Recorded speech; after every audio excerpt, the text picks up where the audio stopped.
রাতের বেলায় এক চোর এক ঘরের মধ্যে ঢুকেছে চুরি করার জন্য। চোর দেখে ওই ঘরের মধ্যে এক বুড়ি মহিলা ঘুমিয়ে আছে।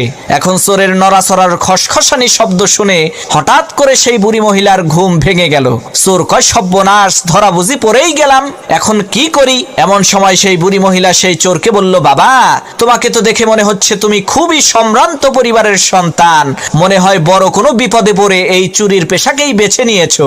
ঠিক আছে, কোনো সমস্যা নাই।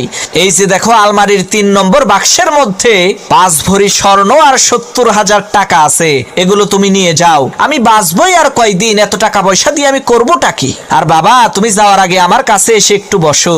আমি একটু আগেই একটা আশ্চর্য ধরনের স্বপ্ন দেখেছি। এই স্বপ্নের মানেটা আমি বুঝতে পারছি না, তুমি একটু বলো তো এই স্বপ্নের মানেটা কি? চোর মনে মনে কয়, আল্লাহ, সব বাড়ির মানুষেরা যদি এই বুড়ির মতো বড় দিলের অধিকারী হইতো, তাহলে তো আমার আর কোনো চিন্তাই থাকতো না। এদিকে সেই বুড়ি মহিলা তার স্বপ্নের কথা সেই চোরকে বলতে আরম্ভ করলো। সে বাবা, আমি দেখলাম বিশাল বড় একটি মরুভূমির মধ্যে আমি হারিয়ে গেছি। এমন সময় একটা ঈগল পাখি এসে জোরে জোরে 3 বার বলল, জামাল, জামাল, জামাল। এরপরে সেই ঈগল পাখিটি চলে গেল। বাবা, বলো তো এর মানে কি? চোর মনে মনে চিন্তা করতে লাগলো, এই স্বপ্নের মানেটা কি হতে পারে? ইতিমধ্যে পাশের রুম থেকে সেই বুড়ি মহিলার একেবারে টকবগে জোয়ান ছেলে জামাল, তার নাম জোরে জোরে শুনতে পেয়ে ঘুম থেকে উঠে ঘরের মধ্যে ঢুকে সেই চোরকে ইচ্ছা মতো পিটাতে আরম্ভ করলো। তখন সেই বুড়ি মহিলা বলল, হইছে, এবার থাম, ওর কৃতকর্মের ফলও পাইয়া গেছে।